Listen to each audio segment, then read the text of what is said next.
It's a disastrous time to be a Magic the Gathering player, as Wizards of the Coast has completely ruined the 30th anniversary Las Vegas event that just occurred. On top of that, they've also messed up the upcoming Brothers War set in multiple ways, and this is on top of a massive exodus of players who are quitting the game and completely selling out.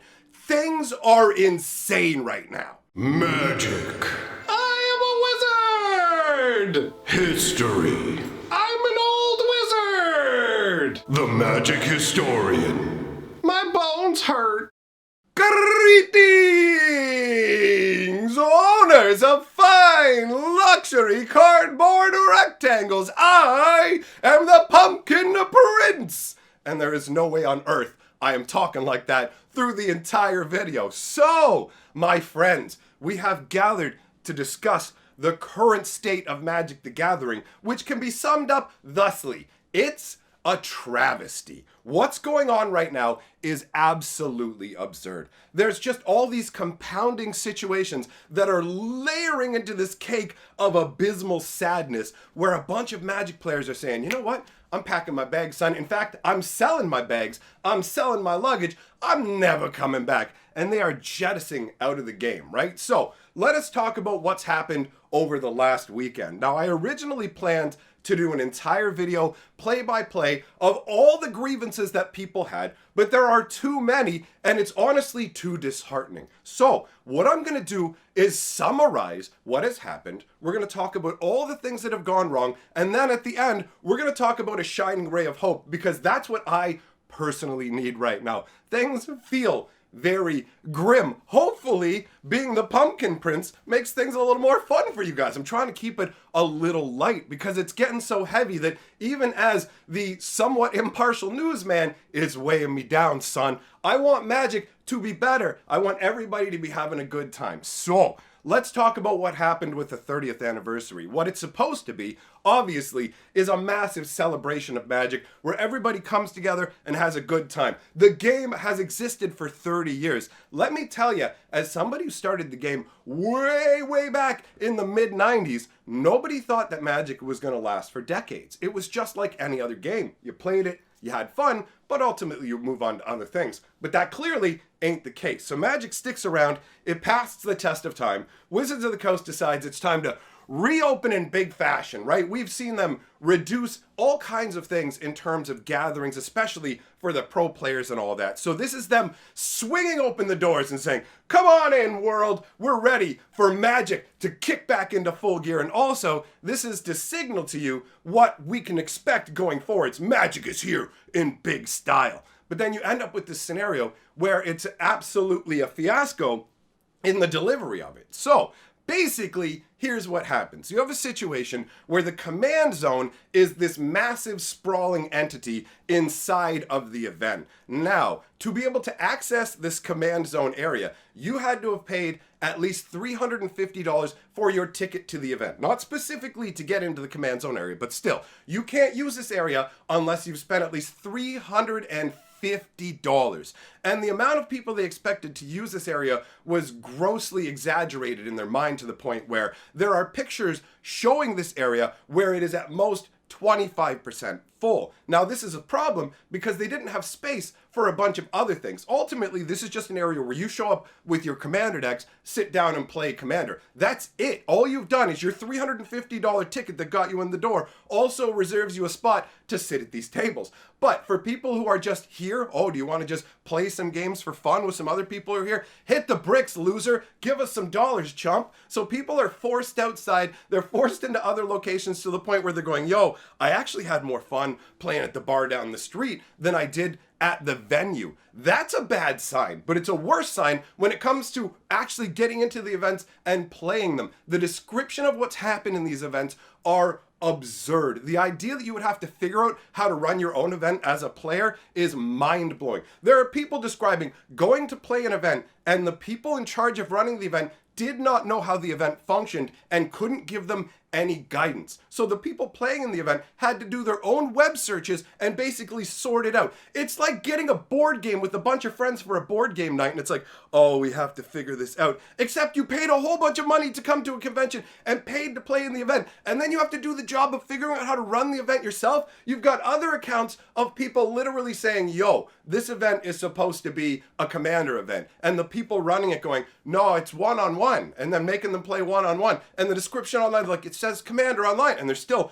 pushed into this crazy scenario where you have people just being kicked out of the convention center. They're saying, I don't know if it was a convention center, that part I'm making an assumption on. Wherever the event was held, you got people being told, get out. Everybody get out. Everybody's got to leave. It's 7 o'clock. The floor has to be cleared. This is from people's accounts. I still can't 100% figure out why. Clear the floors at 7 o'clock. There are people playing in events that start at 8 or later. And it's like, what? Okay, so hold on. Everybody has to leave, but there's still events that haven't even started, but you can't have everybody here. And some people were saying they cleared it so that the influencers could go and take their pictures and do whatever. I have no idea how true that is because there's so much stuff swirling around. There's so many different situations where people are getting hosed. Apparently, if you didn't have a Mox Ruby level ticket to the event, you couldn't even eat in the cafeteria. So long, go eat somewhere else. If you guys don't know what Magic events are normally like, you can walk into like a GP or something. They don't charge you anything to come in the front door, first of all. There's no ticket charge to come in the door. You pay to play in the main event, you pay to play in the side events, and then there are extra things you can do. But there will be food that's available for everybody. Even if it's overpriced, it will be available for everybody. There's this kind of rarefied insanity where the top level people who came to this, the $750 ticket holders, were given $1,000 worth of the proxy packs, the 30th anniversary packs. And it has been surmised, and is most likely the case, that they were originally going to sell those at the event, but then the backlash to the product was so huge that they realized people would freak out and it would look terrible. So they just kind of said, throw them in for the top level people instead of selling them. Let's see if we can kind of get this under wraps and kind of hold it down. So apparently they didn't have enough product. You have people play. There was somebody who was talking about playing in what was it? Something that had a pack from every different Innistrad. And I'm like, that's cool. That's actually a really neat idea. Take one from every Innistrad set and play a Nutty Draft or Sealed with that. And then they're saying, it was a really neat idea. It would have been fun if I got to play the whole 3 rounds. But apparently at midnight, they're like, all right, get out. And it's like, okay, dude, like, how do you do this? How do you plan for like 3 or 4 round sealed events and not have the hours for it? The planning that it went into this was absolutely abysmal. They had no problem billing people and taking their money, and it extends even to those of us who got the digital. Like, I had the digital ticket, and for real, man, the salt, like, it took a few days for it to wear off before I was ready to do this video and move on to the next step, because being cut out of the Q&A for Richard Garfield and the Q&A for Mark Rosewater, that stung, man. That stung. And if you look around, you'll see a lot of people got left out on that. And if you contact Wizards, they tell you to pound sand and go talk to Reed Pop or whatever. Wizards is legit just like, hey, you know what? We're subcontracting this out and all this stuff. So if you have any issues with any of it, like literally, this is a Q&A with your head designer and the creator of Magic the Gathering. Like, sounds like somebody else's problem, isn't it? So why don't you hit the bricks, chump? You know what I mean? Like, this is nobody's going to get anything back out of this. You're just going to sit there going, oh, did you miss the Q&As? Sucks to be you. Thanks for the money. Take your digital arena code and your MTGO code. Those are worth the cost of the 30th anniversary. This is emblematic of what's going on with Wizards. The level of just not caring that went into it, and then the desperation of some people to try and make the event look like it's succeeding. At a certain point, they literally collapsed the commander area down to half its size and said, free play! You can come in here and free play! And then people took pictures of it and posted it. And they went, look, people are saying the command zone isn't empty, but it is. It isn't full, but it is full. Check it out. Look at all these people here. And then other people are posting. It's like, yeah, after they freed the space up for people to come in and play, don't try and change the optics. There are people who are so desperate to make it look good that you go, bro, are you on Wizards PR team? Or like, are you just that hardcore? Like, it's okay to love Magic. Like, here's the thing. I love Magic. I adore Magic. And at the same time, I detest what Wizards is doing. I think it's greedy and I decry it. You can do that at the same time. There seems to be this kind of existence where people like, you have to be in full tilt, I hate Magic and everything they're doing, burn it down, or I love it and nothing is wrong. You can exist as a normal human being like you would with anything else and go, I hate the bad and I love the good.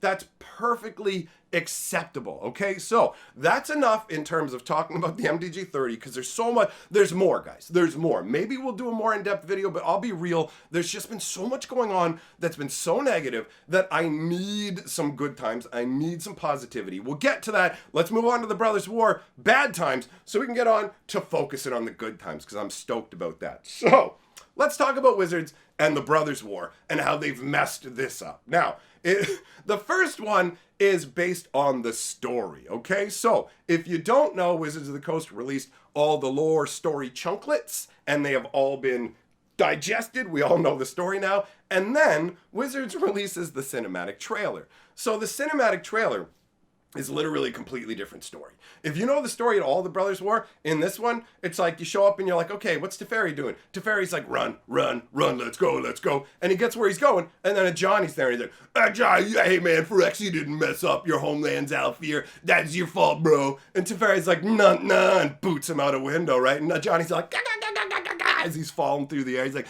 blah, blah, blah, blah, blah. And you're just like, wait, what? And then they're all fumbling over a Power Stone the whole time, and then Teferi gets a Power Stone, and he's like, oh yeah, boy, and he just jams it into the hole, and then the portal's like, glork, glork, glork, glork, glork, glork, and opens right up, and Teferi's like, let's go, bro, and he strides right into it. Honestly, it looks like it would have been a better story than what we got with Teferi crying in the coffin, I miss you, as his soul gets jettisoned through eternity or whatever. Like, legit, the story in the trailer is completely different, like, completely and utterly different, where you just go, oh, what, why did you, what? Why? Like, I pay attention to the lore, guys. Why you do me like this? Why you tell me a story in the books? Why you tell me a different story? Well, not even books anymore. Why you tell me one story in the articles? Why you tell me a different story in the cards? Why you tell me a different story in the trailer? Like, consistency, friendos. Why not? It sounds like a good idea. Why don't you tell the same story? What are you doing? What are you doing? But I mean, I guess I'm in the minority, because there's a bunch of people commenting on it. I'm so hyped for this set. I can't believe it. That's not even the story. What are you getting hyped for? None of that happened. Nothing they showed you happened. The only thing that happened is what they wrote in the story. Here's what happened. You know how Teferi's fighting a Johnny? That doesn't happen. Here's what happened in the story. Kayla yelled at Kayla yelled at Thanos, and then she learned fire magic after the Brothers War. That's the story of the Brothers War now, okay? Bye! Like, what? So anyhow, I'm going to toss that aside, because that's a flavor quibble. Let's talk about the other mess up, which is wild. This one's crazy, guys. Hercule! This is the Hercule-Jerkle situation, all right? So, ta-da! Up on the screen, you're going to see two Hercules. Do you notice how one has a mythic rare symbol and one has a gold rare symbol? Well, you guys are probably accustomed to this. We see it all the time, right? Wizards puts the wrong digital mock-ups on the screen when they put out their articles or whatever, and they go, don't worry, bro. We got the regular version. It's going to be this. We're all good. And you think, well, that's got to be what's going on in this situation, because that's what I saw. That's what I thought until I saw their tweet going, okay, boys, here's how it works. The mythic rare Hercule is mythic rare, and the rare Hercule is rare. They're going to show up in the packs with those rarity symbols. And that, like, that's not by design, by the way. They didn't go, oh, this is intentional. They said, that's all of them for now, we think. We'll let you know if there are more. That's legitimately what Wizards of the Coast said. Like, they're not the ones who have the cards and can go and check. They were just like, well, bro, we think this is the only one that's like that, but, like, it could be, like, who knows, man? There might be more, but don't worry, man. Don't worry. When we see it, we'll just come and we'll tweet out and go, oh, yeah, guess what? Different rarities on these, too, for some unknown reason. Like, bro, the lack of care is evident across everything. They don't care. And they also, at the same time, expect you to buy $1,000 worth of proxies, 60 proxies, for $1,000, where they've cropped the Sol Ring into gross ugliness. It's gross. What Wizards is doing is so gross, and I'm just so tired of all of it. So now, the Prince of Pumpkins must become the Prince of Happiness. Hold on. Hello! I am the Prince of Happiness, and I am happy to talk about the Brothers War, my favorite storyline in all of Magic's history. Urza and Mishra, from 10 years old, tiny little boys, up until the epic titanic struggle between them. And I am happy to announce that the cards in the Brothers War set, they are dripping with flavor and showing epic moments, man. We're talking about connections between Ashnod and Thanos, multiple versions of Urza, multiple versions of Mishra. So many elements of the Brothers War actually captured properly on a card, to the point where that actually had been compounding the problems I was having before, where I actively wanted to embrace and love it. And now I'm ready. All of the sadness has gone and the joy is within me. So tonight I'm going to be doing a Brothers War hype stream where I go through all of the spoilers that have come out so far that are worth talking about and are flavorful, and we're going to have a good time, full on, genuinely enjoying Magic the Gathering in a friendly environment. That's how it's going to be. So you are all welcome to come in and join the Prince of Pumpkins on his jaunt through Dominaria. I will tell you the history behind this. You want more than the little snippets on the card? You want to know where the cards went wrong and where the story differs? I'm your man. Very few people on the internet have spent as much time talking about Urza. I have 10 hours of lore video featuring Urza. If you haven't checked it out, go hit up Fantasy Geographic. If you want to know the whole story before we do the live stream, you got enough time. Go watch it right now. I'll link it on the screen. Big thank you to all my patrons. You guys are the absolute best. The Pumpkin Prince loves you. And to all the rest of you, I say, see you later. Come on by the stream tonight.